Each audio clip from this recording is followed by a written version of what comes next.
If you're job hunting in Boston, you've come to the right place. We've got tips for employers seeking to hire and retain young talent, and tips for you, the job hunter, to take your resume and networking skills to the next level. What are our current college graduates facing when they start looking for jobs in the city? Getting a job in the sense of getting interviews even. Getting interviews. Jane Matson is a career counselor who loves working with recent grads to zhuzh up their resumes and land those interviews. I think also moving forward, they need to get some experience. And so if they don't have that, that becomes even more of a challenge. But it also is setting realistic expectations. That's what I have discovered. So I think that sometimes the expectations are not aligned. And they don't have an understanding, Leanna, about how it works. How do you get a job? And how technology, applicant tracking systems, really prevent a lot of their resume getting to the right people. And that's why I promote, I talk, you've got to develop your network. The company's saying we need you to have better skills than you do, and that's social and how to talk to people. Do you think that challenge with the interpersonal skills is partly to blame on COVID, partly to blame on maybe the isolationism that technology sometimes provides? Oh yeah, absolutely. When I thought of one particular client, and I said, okay, what I'd like you to do, I want you to go to the local library. I want you to go into the library and sit down and read a book, because he was so in the house. I want you to read the book. Then I want you to go to the librarian and ask a question.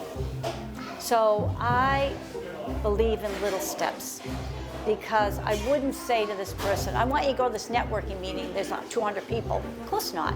But by giving people, breaking it down, and I'm a practical kind of a career coach. I like to give practical tips that people can use to show them that take baby steps.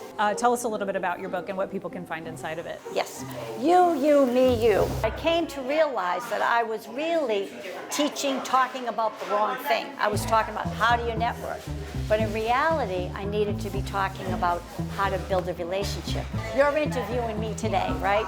But if I just met you for the first time, I would be asking you questions. And I'd be asking you more questions. And then I might come to me, but then I'm going to end with you.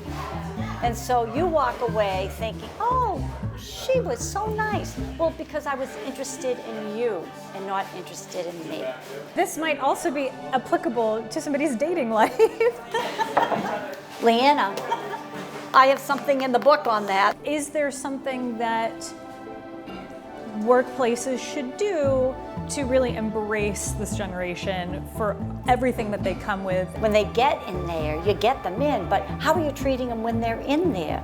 They absolutely want a mentor in their boss. They absolutely want someone who cares about their career. That was a message we heard from several of our experts, including Katya Sylvester, a young Bostonian working in talent acquisition. We met her at the Boston Chamber of Commerce's Fierce Urgency of Now Festival, a networking event focused on supporting Boston's young professionals. I think when it comes to the job search, Gen Zs are really prioritizing that mentorship and development piece. That's something that they are constantly mentioning during their search, and as well as that career development. They are really big on real-time feedback, so they want an organization that's going to help them grow and that's going to show them what the next step is. Diversity, equity, and inclusion is a big area of focus, as well as overall community engagement and outreach.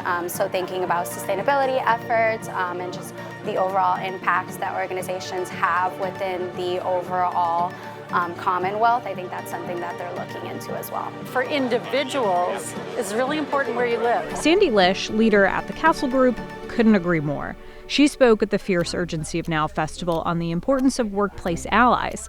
Lish says employers need to understand today's job seekers aren't just looking for a 9-to-5. It's really important what the values are of that state, of that city, and what that means for you as an individual and how you can live your life, not just be an employee. But it's really important to build a culture that is a community within our own organization. And because we're in a hybrid world now, we don't have as much time to be together. So we're also very intentional in finding spaces to build that community. The most important thing that I can sort of tell every young person is no one's thinking about you as much as you are. So really put yourself out there, advocate for yourself, remind people that you're there, follow up, build relationships with people, and don't approach it as a transaction. It costs more to not invest in your employees and have constant turnover than it is to invest in your young professionals or employee at any stage and have them stay with your company. Amber Haskell at Boston's Chamber of Commerce Foundation spends a lot of time thinking about this, and she's got lots of ideas to help employees and employers feel seen. So it's really important that we are looking at work-life balance and making sure that people feel like they have the space they need to work. But on the flip side, making sure we're still giving opportunities for people to connect face-to-face and be together to build those relationships. Boston is more diverse than ever, and I think part of that is also that more and more young residents are identifying as diverse.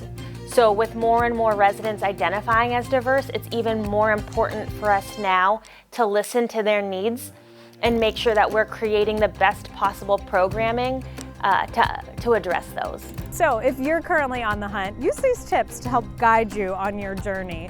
In the meantime, we wish you the best of luck as you search for the perfect job.